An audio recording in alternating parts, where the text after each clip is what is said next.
So we cook to maybe about 70 to 80 people all in one day.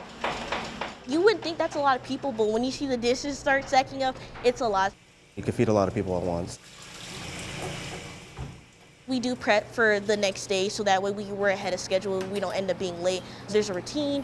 You have to remember that there's a certain schedule you have to follow. Oh yeah, we'll have a list on the board, and then someone will get assigned to prepping the cheese, someone will get assigned to defrosting the meat. There's no slacking off, because if you slack off, then that means meals are going to be late, and meals are late, then nobody gets to eat. And as long as you follow protocol, you don't have time to stress.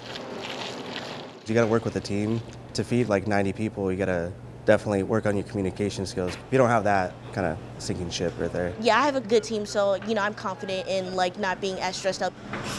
Learning basic knife skills definitely saves a lot of time. Before I didn't know how to cut. So if we have downtime, just definitely practice your knife skills. It's important that you do want to make it look good, but also it's important that you don't want to hurt yourself while you're cutting. People that already know what they're doing is awesome. Like if I don't have to tell you to do something and you're already on top of that, it gives me more free time to actually cook and prep. Saves up a lot of time. I like culinary. You get to be more creative with it. I feel like it's been very fruitful here. I've gotten a lot of hands-on experience I can take with me. And I really enjoy it here in the kitchen. So you'll get the hang of it as you go on.